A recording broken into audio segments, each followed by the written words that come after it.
Hello friends.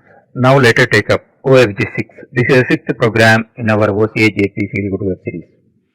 Now let us, from the beginning I am telling you, don't behave like a college student. I don't talk about college students again and again because of their procedures and habits. Just I am uttering their names again and again. Behave like a professional. Think like a professional and work like a professional. Professional means first complete your mental work, then only you start typing coding. That point you have to understand. Okay, now what is the mental work? Actually, in this case, what output you are expecting from the program has been. But in many other cases, somebody may give you an assignment like this. Write a Java object-oriented program to write a student's marks report.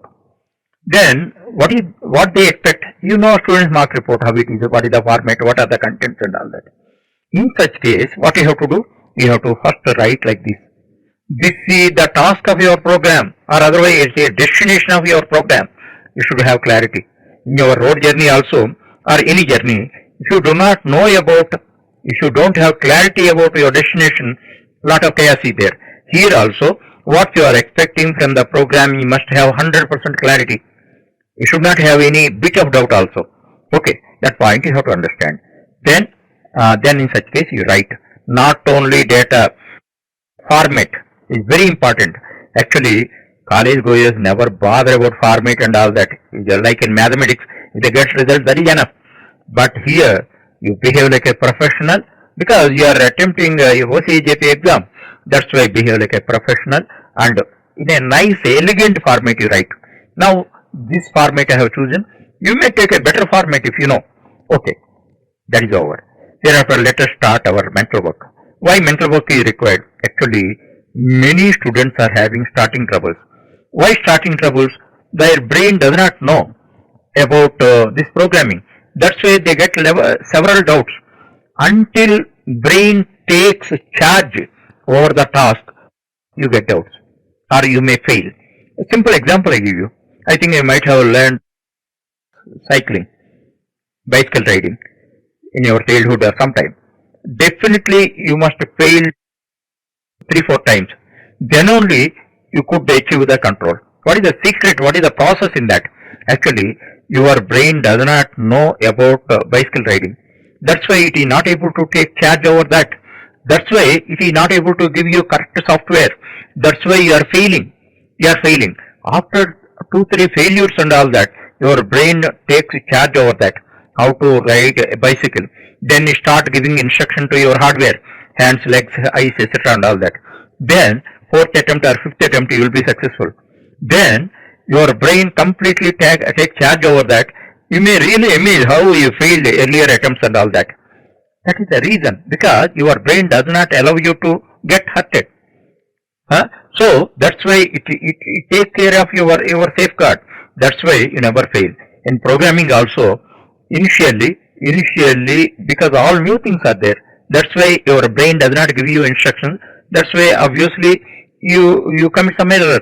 Once you learn everything, your brain takes charge over that. You never commit any error. For this purpose, in order to allow or enable your brain to take charge over programming, you develop a passion towards that. Simply routinely some assignment and all that if you do, your brain never takes charge. That point you have to understand. Love programming, develop passion towards that. Then just a matter of 100 days, you will be in a position to choose your employer. That is my promise. Okay, now come to this program. After seeing the output, first understand that. Understanding nothing is there, everything you know. But a few items I didn't give like grading and all that, forget. Now small program we take. And in this, already I have given a checklist to you. What is the checklist? How many variables are there? First we have to count. Actually here one very important thing I have to tell you. We have to differentiate variable and label. Variable and label. Suppose here Arun is there. It is a variable. Name is there. This is label. This is data. This is data. This is label. Suppose next one what is there? 12 is there. Now class number is there. 12 is data. class number is label. Actually 12. Simply write 12. What people can understand? How they can understand? Without this label they cannot understand that. Suppose next one 22 is there. 22. What 22? Then you have to put roll number. Then people can understand what is this. Okay, all these are labels. You don't worry about the data items only you take, because every data item we store in a variable. That's why we should think of it. Now, how many variables are there? First we count that.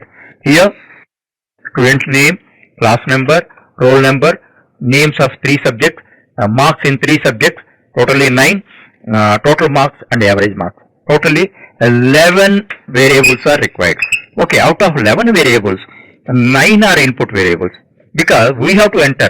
Computer does not know what is your name, what is your class number, what is your roll number, what are the names of your subjects, or marks percentage, your subjects.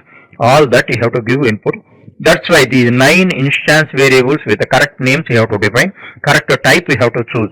Here, as far as remaining 2 are concerned, total marks and average marks. Actually, instance variables in India define. You have to define functions. Calculate total marks. This is the one method. Calculate average marks. This is another method. So this is the way mental process is over. Thereafter, what are the types? What are the types means name, string, class number, integer you define, roll number, integer you define, and names of the subjects. Here, don't give actual names until you get a command over that. This triple A, triple B, triple C, like that you give. Thereafter, marks percentage, timing you give integers only, whole numbers you give. Then instance variables, 9 instance variables you have to write with the correct types. Names, complete names. If you are a lazy person, just discard this course now, right now. Because in Java, complete names you have to write. Array, index, out of bound, exception. Either one of the class name. Understand? If you, like in C or other languages, if you use short name and all that, you should not study Java. You may study other languages. Otherwise, you have to pay price. So, here, name, class number, but don't write this one. This if you write, because this is a keyword. That's why you write like this, or otherwise, class number. Like that you write. Okay. Otherwise, uppercase you write for this only. Otherwise, the better way is KLJSS you write. In some other context, I will explain about that. Next, roll number. Next, all these camel cases you write. Camel case. Okay. Now, sub 1 name, sub 2 name, sub 3 name. Thereafter, sub 1 marks, sub 2 marks, sub 3 marks. Like that, you have to define. Thereafter, 2 methods, constructor you have to define to initialize all 9 instance variables. Thereafter, 3 methods you have to define. Calculate total mark, calculate average mark, and print marks report. So, 3 instance variables you have defined. Now, your blueprint class mark report is ready. In that, how many items are there? In that, 9 instance variables are there of different types, appropriate types.